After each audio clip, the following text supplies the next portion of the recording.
A lot of discussions about what shoes you have to use for the horse, if you use a toe clip, if you use a side clip, if you use a quarter clip, yeah. And there is a very good helper if you map your hoof. If the horse is new for you, or you're unsure, or you want to explain why you're doing it like this. Yeah? And making the hoofs through the frock into two halves. Then you make a parallel line to this line.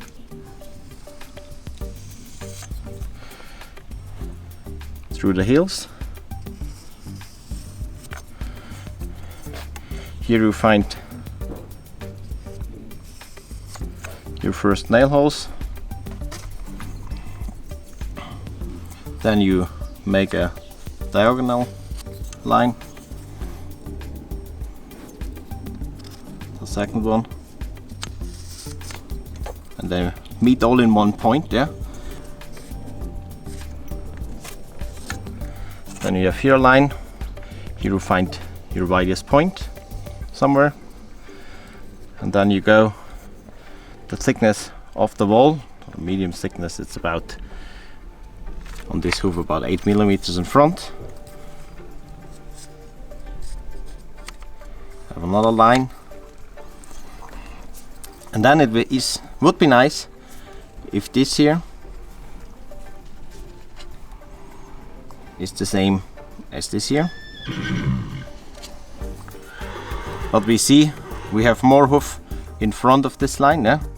So we know for this horse it's better to have a shoe we can set back a little bit, yeah? So I would recommend here using a shoe with a side clip.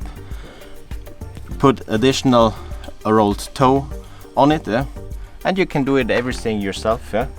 Or you can choose a shoe where this is already there, like Libero Equilibrium, normal equilibrium. I think the normal equilibrium with the quarter clips, it's not suitable for this hoof because we need to come more back, yeah? And with a quarter clip, the clips are more to the toe, so it's more for a regular hoof, yeah? You only want to set back a little, yeah? Or for a hoof you normally use a toe clip, but you know that the horse is getting a long hoof, or you have a little bit longer shoeing periods, or you have a little bit of weak horn quality, then you can use the clips as additional support. So we put our shoe somewhere here. We will end up and the roll toe, and so we are coming close to our 50%. And it's not made in one time, and it's not possible with all horses, but that's our goal, that you come close to a 50% to the toe, 50% to the heels, because then you have a good balanced hoof over the whole shoeing period. That's the Libero Equilibrium, where you have a normal side clip between the second and third nail hole. You have already a rolled toe here. All this is rounded, and now I see we end up more or less in the right position. And then if we don't cut off the whole wall here, we only round it, that we don't weaken the hoof too much, but if you see from here to there, from there to here, we are close to half.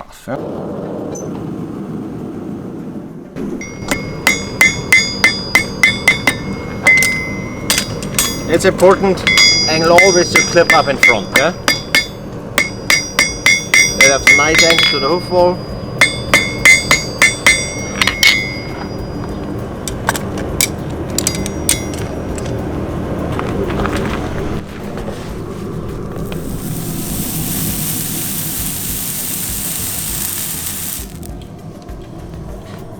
And that's the biggest advantage of making a hot shoeing, because you see exactly your nails, that they are in the white line, and that's the only position. There are a lot of guidelines, or you can do it in different ways, But that's a rule, eh?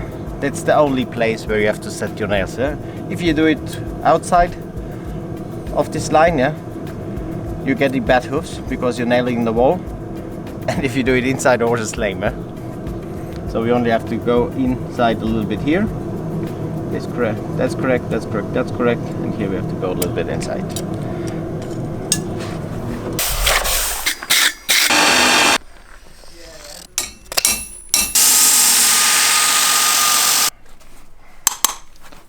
Shoe in position. Then we go in front. Mark what we want to grind off.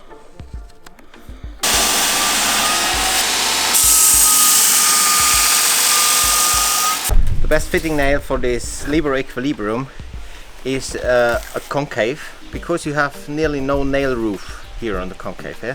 And so you have not that the nail head sticks out a lot there, and it's after you finish, yeah, you will see that the nail is nearly flat with the shoe, and so you can use this roll toe start already here at the third nail hole, and so the horse can roll over in all directions, yeah, without have to wear down the nail head, or if you use another nail you have to rasp off the nail heads, yeah.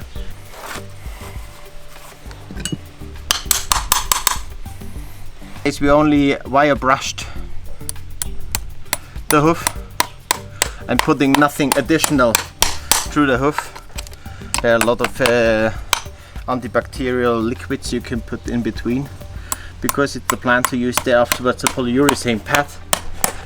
And the biggest advantage of a polyurethane pad is that it sticks to the sole, and if you put something up in front through the sole, it's not sticking anymore.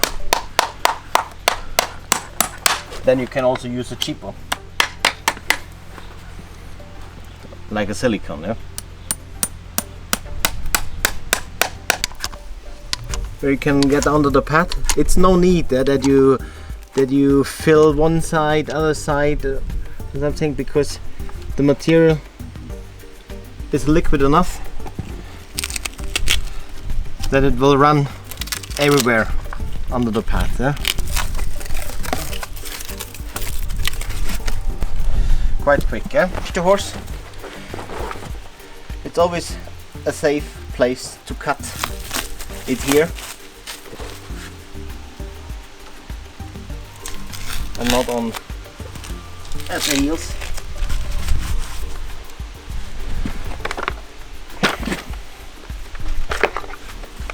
Cut the nails, and I cut them not too short.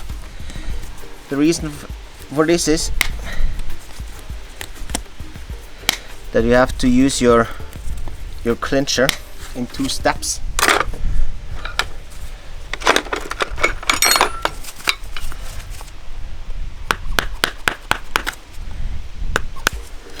Now we bend it the first time.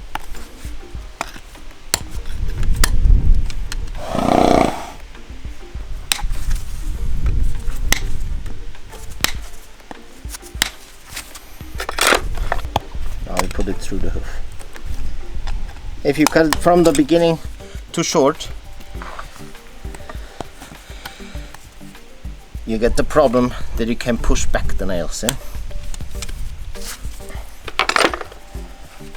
Or that you widen the holes too much.